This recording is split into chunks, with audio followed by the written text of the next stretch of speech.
Good morning, everyone, and welcome to the European crossover webinar. And it's the start of or should I say, it's a slow start in here. We're seeing the euro still hugging around near its lows, and dollar index just close to its highs. Not a whole lot of movement here to start out the week, which was a little bit expected as we go into. We do have ECB coming up this week, and I think the market is just going to be a little bit on hold until that point. And then the following next week, we do have FOMC. Seeing the dollar yen just gently hanging around this same level here. Not a whole lot of movement. Even the news is even a little bit light. I started a little bit late. I was trying to, not late, but came on at the last second. I was trying to get the morning bid report, but that did not come through. I was waiting until the last second, but did not. So I wanted to go on and post that for the news. But we do have story on the dollar and also on the ECB. So we're going to get to that. But as I mentioned, relatively quiet morning. When I look here on the cross rates, and we'll take a quick peek on that.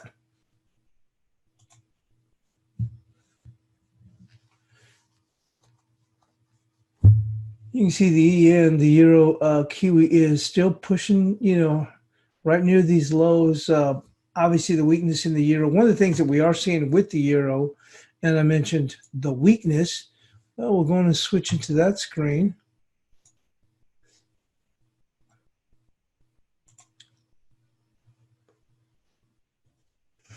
Look at the bunds. I mean, we're right there at all-time highs.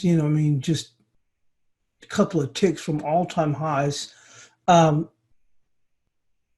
that's because it looks like the ECB is going to go in and or at least the thought being, is they're going to go and resume bond purchases. So we've talked about that. It's hard for the euro to go in and garner much steam when you've got the bunds at all-time highs in prices, i.e., conversely speaking, all-time lows in rates. So hard for it to go and get a move higher at this point with that.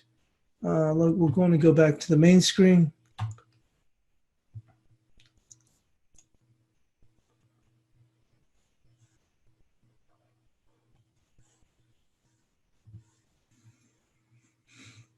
And we're going to move right on into the news. Like I said, it's relatively quiet. That being said, let's go and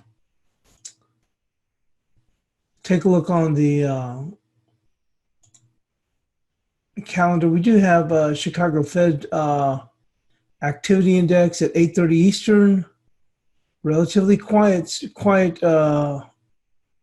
amount of data for the morning. Tomorrow we have UK CBI trends. Let's take a look here. Bank of England's holiday speeches tomorrow morning. All right, well, for us in the States, tomorrow morning, it's going to be at 7:15 Central Standard Time. Let's see here. And consumer confidence, that'll be shown at 9 a.m. Eastern, 9 a.m. Central Standard Time tomorrow, with existing home sales, Australian PMIs, and as we get into Wednesday, we do have European PMIs on Wednesday, and see here, including market PMIs here in the states and new home sales, and then of course Thursday we've got the German IFO, Spanish unemployment, Mexican retail sales, and of course the ECB rate decision. We do have durable goods and wholesale inventories on Thursday. Of course, the usual jobless claims. And on Friday, we have import prices from Germany, consumer confidence out of France, business confidence out of Italy, and GDP in the States here. So let's go on and move on to the news. So the dollar drifts higher as Gulf tensions bolster safe haven bid. The dollar drifted higher on Monday as investors tempered their expectations for deep U.S. interest rate cuts this month and heightened Middle East tension supported safe haven assets, while currency markets focus will center on global central bank decisions scheduled for the next 2 weeks. Traders are also watching for developments in U.S.-China trade negotiations and Wall Street earnings. The dollar broke above 108 yen to its highest rate since Wednesday, though that was still in the middle of the 107, 109 range where it is traded for a month. There's a lot of uncertainty creeping to the market, said Nick Twodale. I think we've seen a bit of safe haven flows back into the dollar, and it could see rise further if the Federal Reserve cuts interest rates by only 25 basis points as expected. Geopolitical fears were dominated by confrontation in the oil trade's most important waterway, escalating with footage showing Iranian military define a British warship when it seized a tanker in the Strait of Hormuz. On the policy front, markets generally expect central banks to either cut rates or keep settings accommodative, starting with the European Central Bank, which meets on Thursday, followed by the Bank of Japan, and then the Fed next week. The moment of truth is now around the corner as the central banks will be forced to unveil their policy intentions. In Asia, focus remains on China as Beijing and Washington seek to end a protracted trade war. A report over the weekend by China's Xinhua news agency suggests that some local firms who are seeking to buy U.S. farm products a possible sign of progress.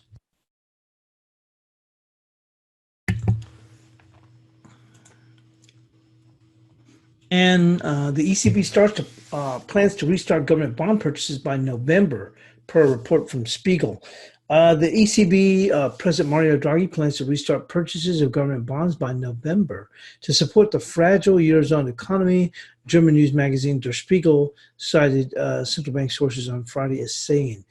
It said that Draghi hoped the move would encourage companies to invest more and consumers to consume more. Draghi's term is due to end on October 31st, and International Monetary Fund Chief Christine Lagarde has been nominated to succeed him. The European Parliament will hold a non-binding vote on her appointment, which is expected to be finalized by EU leaders at a regular summit on October 17th to 18th.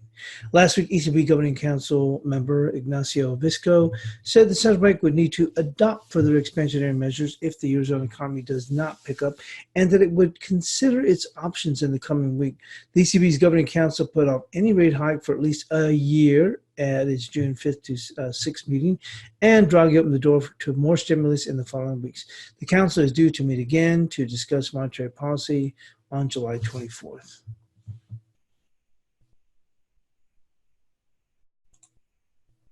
And this is an interesting story here on the ECB. I just popped up, since we didn't have the morning bid story come out. After weeks of speculation that interest rate cuts and another round of asset purchases are on their way, investors hope Thursday's ECB meeting will give the clearest signal yet of imminent policy easing, if not details. ECB Chief Draghi last month flagged fresh easing to fight stubbornly low inflation. Fellow policymakers have backed his call. With the U.S.-China trade war hurting Eurozone exporters and the Federal Reserve expected to lower rates on the July 30th to 31st meeting, here are 5 key questions on the radar for this week's ECB meeting. What can we expect on Thursday? Economists polled by Reuters expect the ECB to change its forward guidance towards easing this week and cut the deposit rate in September. Bond markets are positioned for a September cut and will likely stage a tantrum if there's no such signal. Germany's 10-year bond yield this month briefly fell below ECB's deposit rates for the first time, another sign that investors are betting on low rates.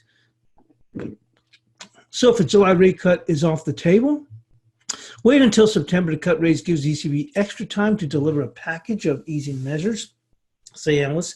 The latest economic forecasts are also due that month, and the bank tends to time big changes with these updates. UBS expects the ECB to announce a 10 basis point cut in September alongside a tiered deposit rate to alleviate the pressure of negative rates on banks. But don't rule out a July surprise. The ECB may want to preempt a Fed rate cut that pushes down the dollar and strengthens the euro, in turn hurting exporters and weighing on inflation.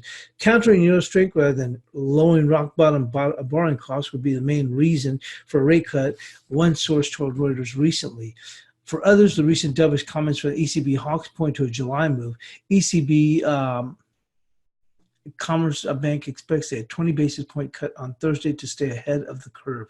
Is the ECB preparing to return to QE? Some banks certainly think so, studying the tweaks to the ECB rules needed to make way for new asset purchases after hovering up 2 trillion euros worth of public sector bonds since 2015. The ECB has neared its self-imposed ceiling of owning more than a third of a country's debt. The ECB could circumvent the rule by stripping central banks of their voting rights in the event of a debt structuring.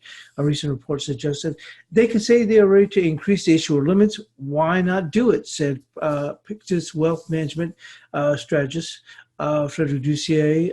That doesn't require a lot of work. And speculation that ultra easy policy will remain in place for some time could also be fueled if the ECB comments on recent talk that it's mulling tweaks to a near 2% inflation target. Does Draghi have a view on Lagarde? Outgoing IMF Christine Lagarde is set to replace Draghi when his term ends in October. After critics said she lacked relevant experience, ECB officials said, as Benoit Curé has defended the nomination, calling her uniquely qualified. Draghi will likely echo that view, and he may also be asked whether a new package of easing just before he leaves will be in the hands of his successor. For markets, the ECB's dovish policy is set to continue under Lagarde, who supported the QE in the past. Her appointment was met with another bond market rally and a ratcheting up of rate cut expectations.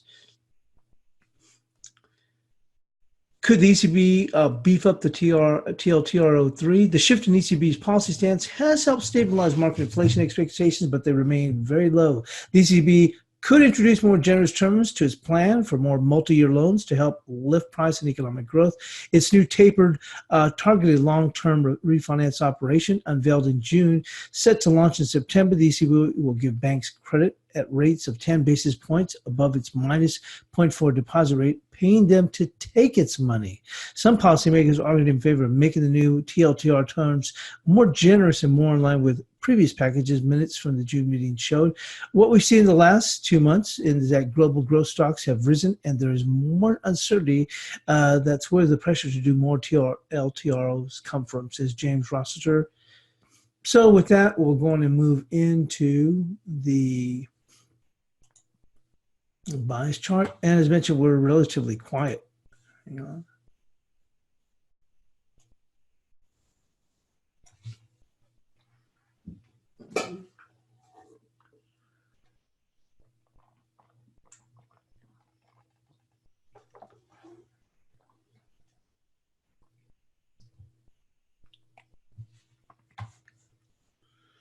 Well, we'll start off with the euro.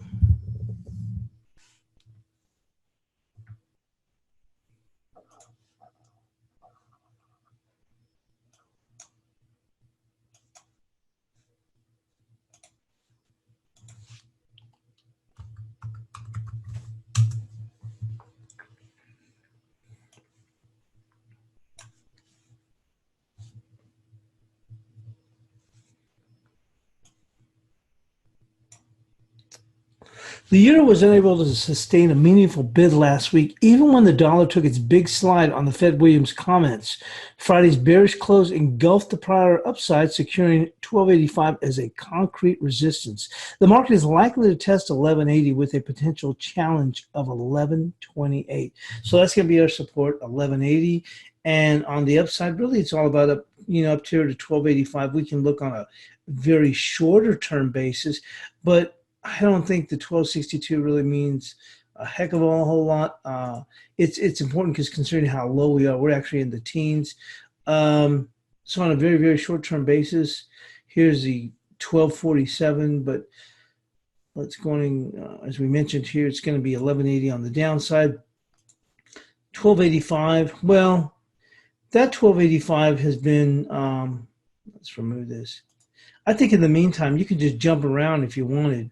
And on a very, very short-term basis, we've got 1284 right here, but that's just mild because that's only 30 pips higher. The market could actually go here and just kind of tag past this area. And really, to me, it's just here at the 1285. I mean, if the dollar were to take a slide, I don't expect that. I expect this to stay relatively quiet. It'd be up here, and 1285 is what's holding this market in check. I guess on a very, very short-term basis, You can look here at 1263, but really it's all about 1285. So I don't see it's wide, but I don't see any reason to change that at all whatsoever. So we're going to move into the cable.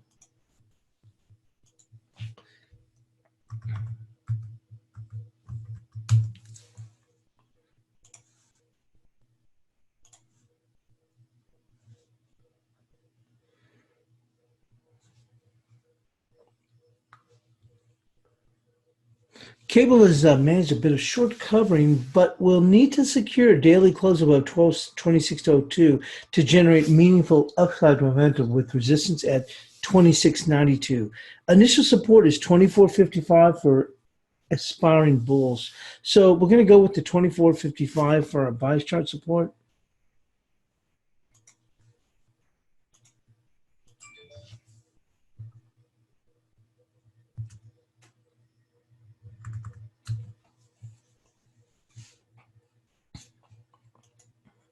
And let's take a look here on the 2-hour chart.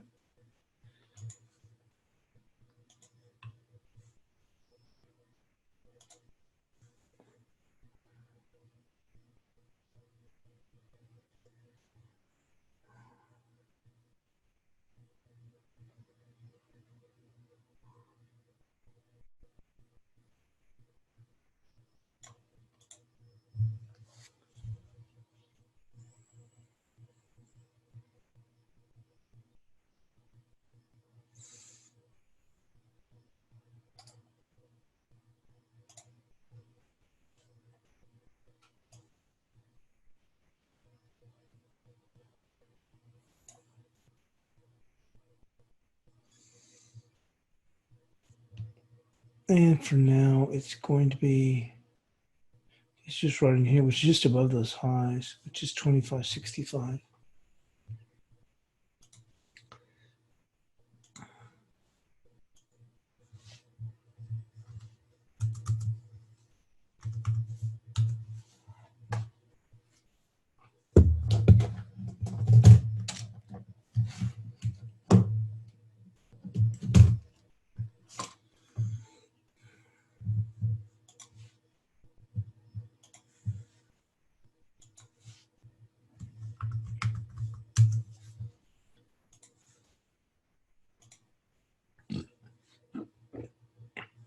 Moving on to the Aussie dollar.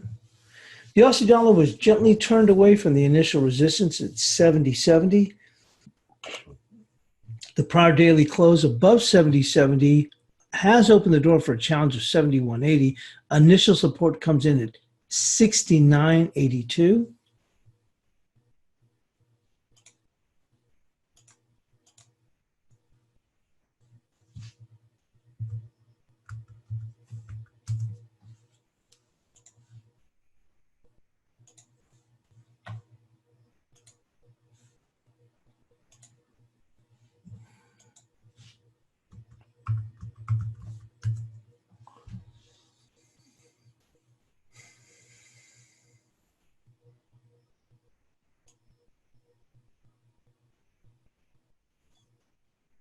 And right now it's going to be 70.70.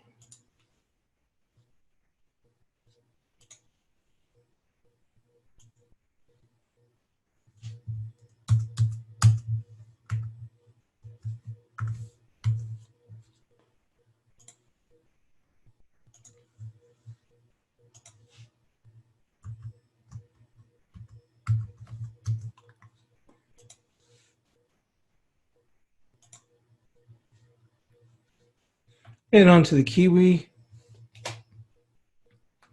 After Kiwi's imitation of the phoenix rising from the ashes, and we're referring to the successful retest of the trend line, the pair has eased back a bit from this key 68-cent level. The pair is on track for a challenge of 69.45. Solid support is found at 66.91.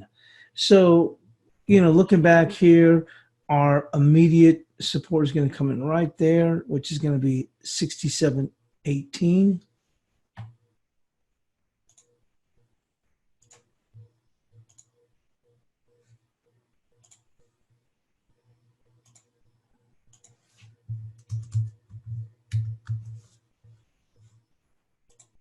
And resistance is going to be right there at 68 cents even.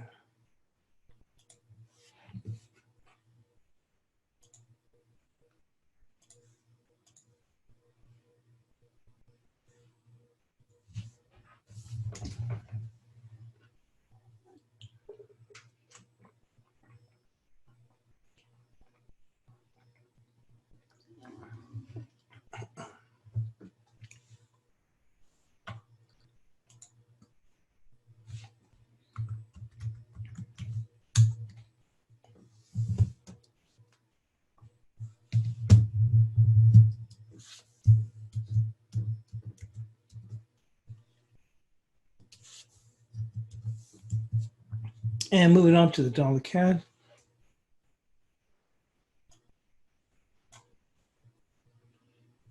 The dollar CAD rallied on Friday to new highs for the week, but the bullish sentiment waned as the pair fell back 50 pips. Last week's support level of 29.95 that was never touched and expected to be breached to 29.82. Resistance is now 30.88.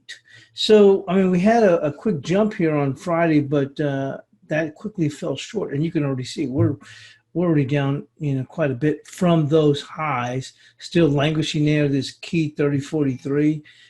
Looking down here, it's still going to be the 29.95, although I think that this week that will be breached. But that will be at the key level that we had from last week, which was 29.95. Still remains the same.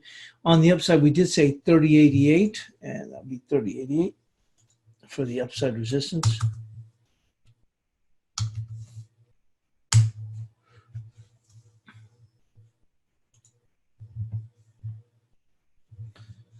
Some folks are looking for this to really rebound. Well, it did rebound, but it quickly lost its steam.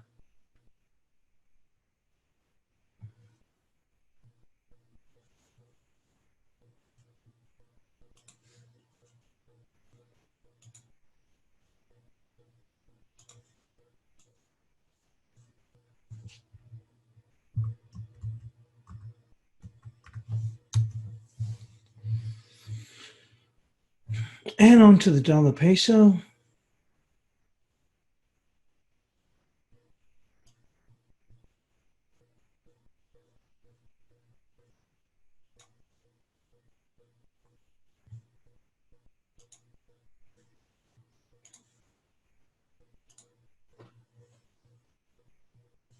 As the dollar peso continues to languish in the low 1900s, holding just above 1892, a daily close above the resistance stronghold of 1923 is needed to convince the market the upside momentum is achievable. A daily close below 1892 will open the door to 1865. So really no real changes here that we've seen with the dollar peso.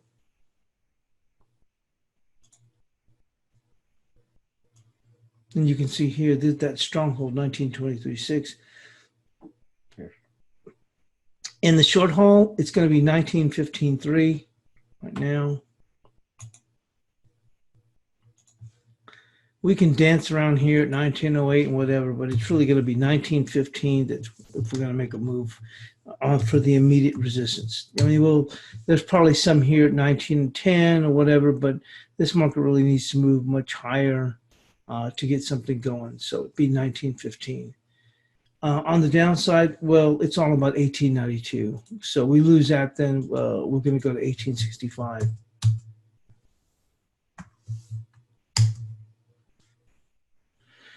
And with that, we're going to move into the dollar yen.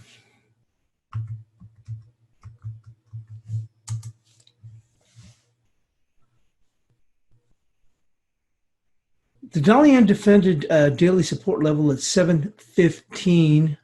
A daily close below 715 should send the pair to 630, which would also be the 78% of this move from 464 to 1240.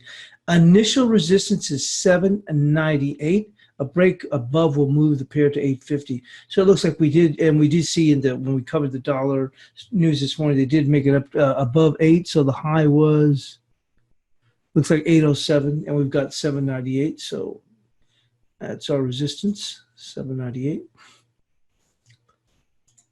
But we did make it up to 807.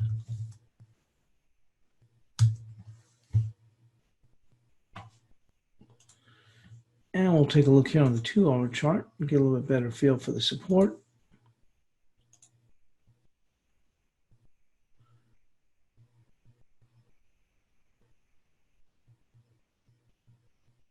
It's going to be 750. 750 on support.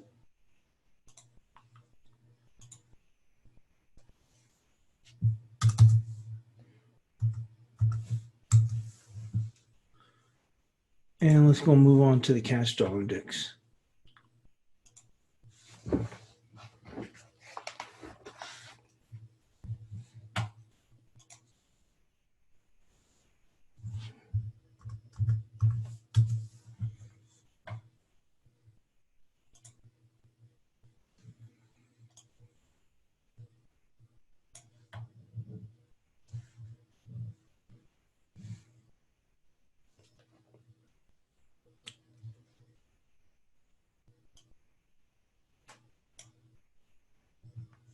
The dollar index continues to hold its own despite being buffeted by Fed speak after false starts to the up and to the downside. The market is now wary of the day-to-day moves. For now, the range is wide with upside resistance at 97.60 and downside support at 96.50. A breach of either side will require 2 consecutive daily closes to convince the market the move will be sustained. And what I'm referencing to is every time the market breaks to new lows, then we end up kind of holding there, and then we rally up. Then we rally up, and it looks like we're going to the Venus, and then we slide right back down. Another move back up. So really the market's trapped in this tight range for right now. It seems like that's too wide of a range, but you know what? It is what it is. So it's 97.60 and 96.50. May seem like a far wide path, especially when we look on very short-term moves. But you know what? That's what we're dealing with right now. I mean, you can easily get mixed up in the moves here and think, okay, now we're breaking the new highs, and then the market just basically tests the upside just a little bit up here at 97.40 and rolls back down. And the same thing to the short side, and same thing kind of slides back down. If you're looking for something on a very shorter term basis, then yeah, you can look at 97.45 and 96.60. That's about as short term as I can get.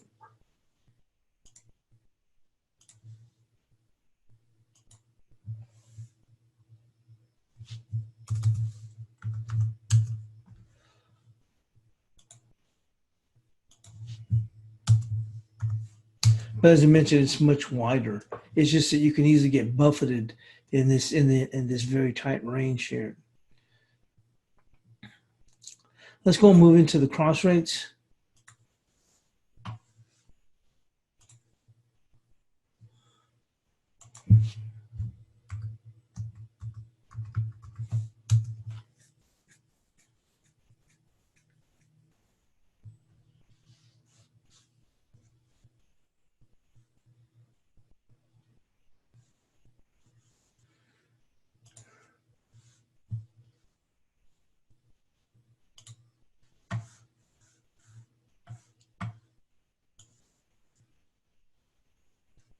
And moving on to the Kiwi yen.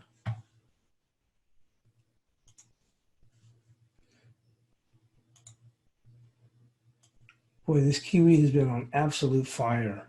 You think about, remember how weak the Kiwi was, a month ago, and look at it. I mean, you couldn't get a bid on this Kiwi almost to save your life. And look at this thing; it's just up and away.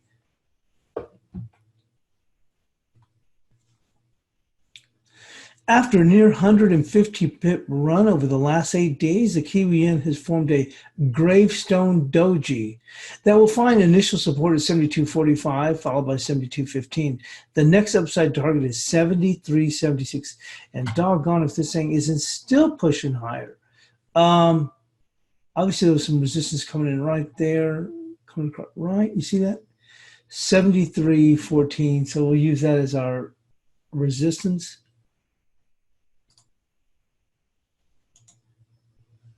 Wow, didn't expect that. Hang on, right there.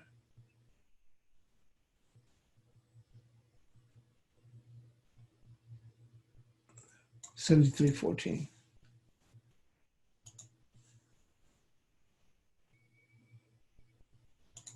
Well, actually, we had 73.12, so that wasn't bad.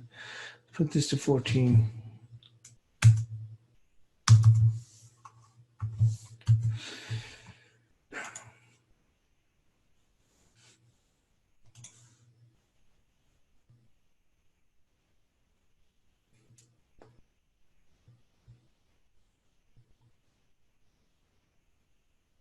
A pullback will come in there at 72.56. Let's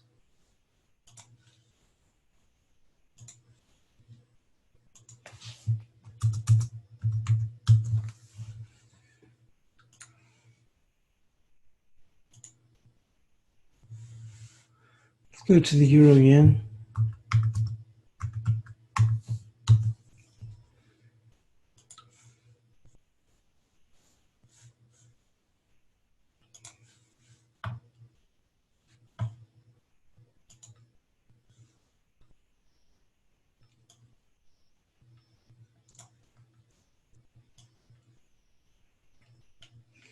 The euro last week re-engaged the downward move with nearly a let up. Initial support is 20.74. ECB action may allow the pair to slide all the way down to 1984, which would be the 88%. Resistance is 21.30. So that is going to be 20.74 and 21.30.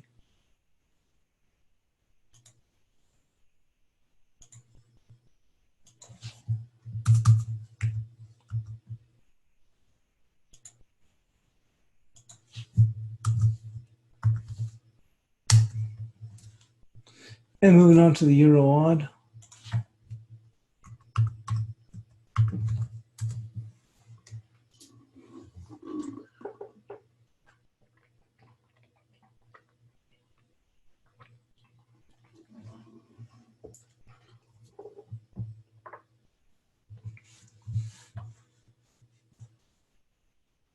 The euro odd has found support at 59 cents. Additional short coverage is possible up to 59.55. Well, it looks like that's exactly where we ran out of gas. A break below 59 will open up a challenge of 58.30. So it looks like that's exactly where they went to just now, or almost. It got up to what, 59.53, and we've got 59.55. So there's our buy chart resistance, 59.55.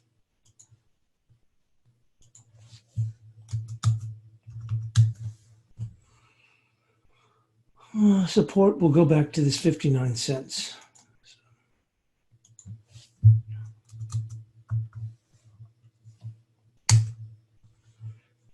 And let's move on to the Euro Kiwi.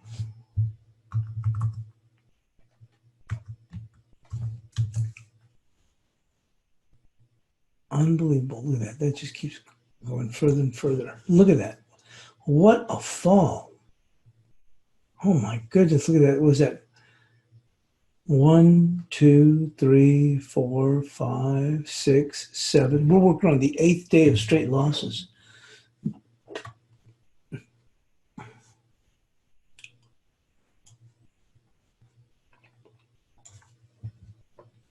The Euro Kiwi has found some support at the 65.85 level. Sellers remain in full control. ECB action may allow pair to challenge 65.09. Well, we're on our way. We haven't even got there. Look, and we're talking about the 65.85, and it still continues to push lower.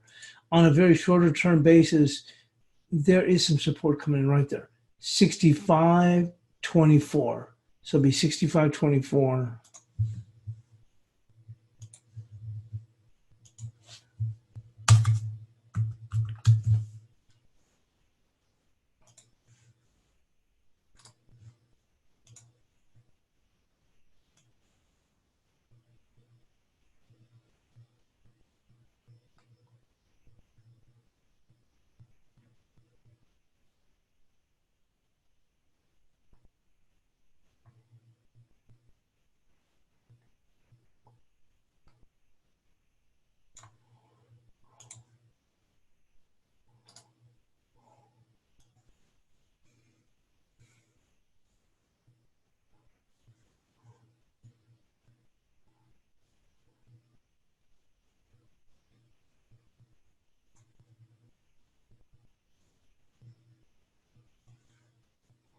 There we go. Resistance. Well, there was some, initially it looked like it was going to be support. It isn't. And actually it's been above 66. Let's take a look here on the 2-hour chart. Wow, unbelievable how the thing just keeps on going lower and lower.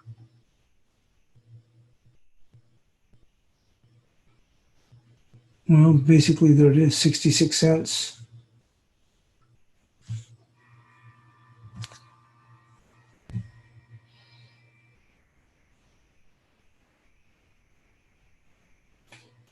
We'll go to that 65.85 we mentioned, tighten it up a bit.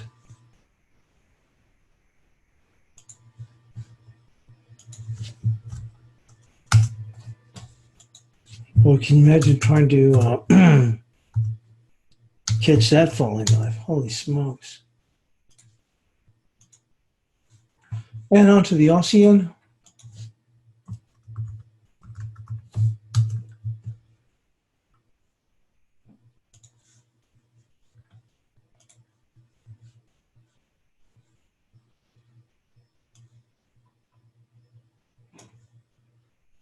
The Aussie yen is meandering, spending the majority of last week within a 65 pip trading range.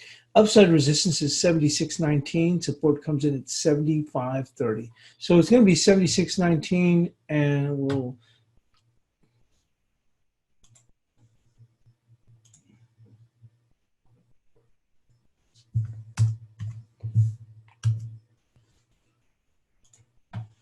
let's take a look on the 2-hour chart. It is very, very quiet trading. I mean, obviously we're still pushing lower here in Euro Kiwi, but man, it's just very, very quiet trading. Obviously, sometime trading, not a whole lot of movement. Look how quiet this. Look at this Aussie, and just not. I mean, I used to remember this thing. Wasn't that long ago. It's not one of those back in the day. It wasn't that long ago that it would really whip about and look, just nothing here. Downside support. Trading this tight range is going to be that, which isn't even very far, 75.68. Well, 69. We'll move it to big whopping 1 pip. With that, we'll go into the guppy.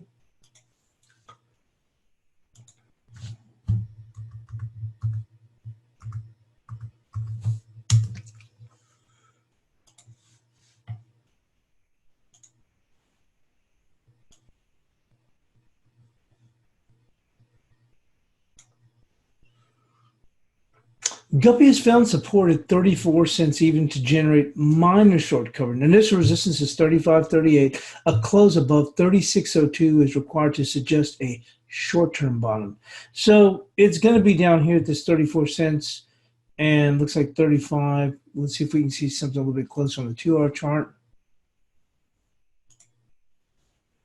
Well, you can see that's where they had trouble with 35. We'll just move it a nudge higher. It's 35. Well, 35 even there. Just call it right there, 35 cents. It's actually just a tick lower here. Up there, based on the 2-hour close. 35.01. So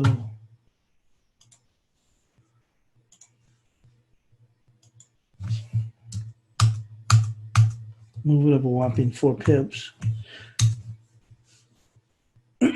And support right there, 34.33 on a short-term basis.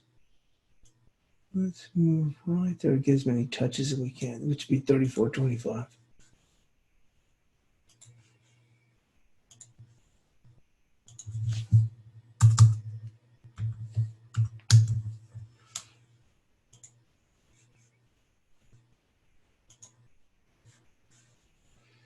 And the sterling odd.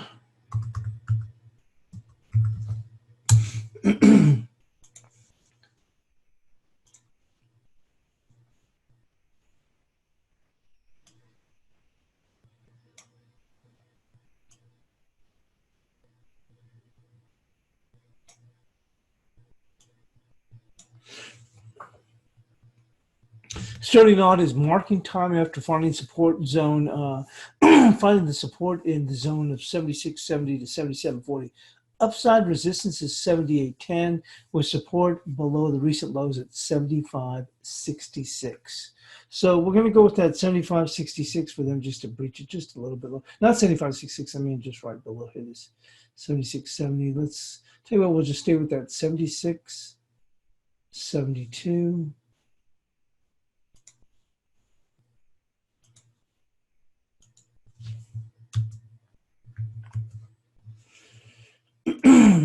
And on the upside, there you go, coming right across. 77.83.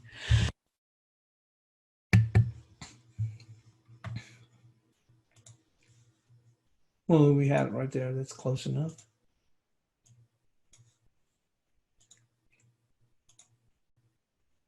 And we'll move back into the main screen.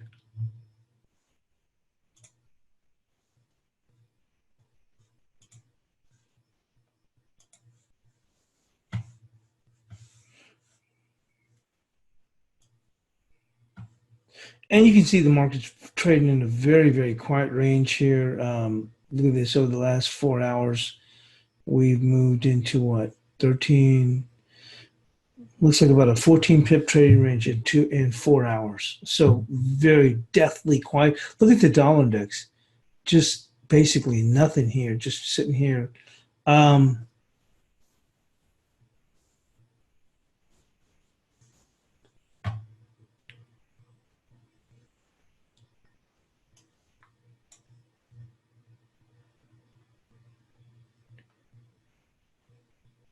Yeah, the dollar index is traded in a 9 pip trading range in the last 4 hours.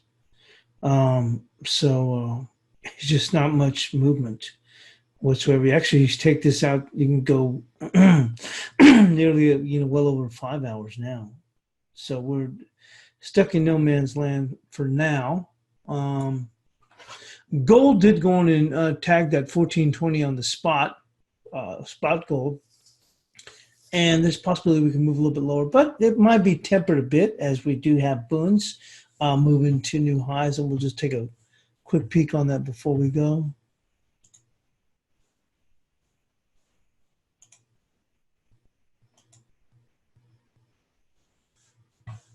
You can see here in the boons, and that's going to weigh on euro. I mean, but they're expecting action to be taken. So henceforth, the boons on all-time highs or right at all-time highs.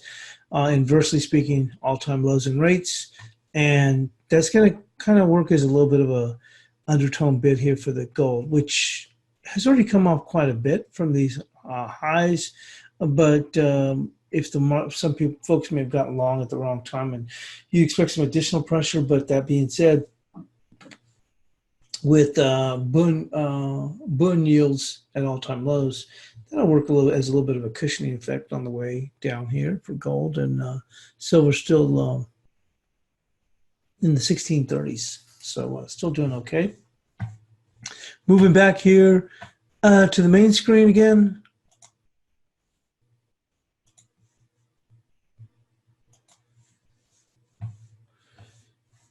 After its little foray just above 108, you can see here dollar yen just trading, just basically where we've been when we came on the air. So really no changes here.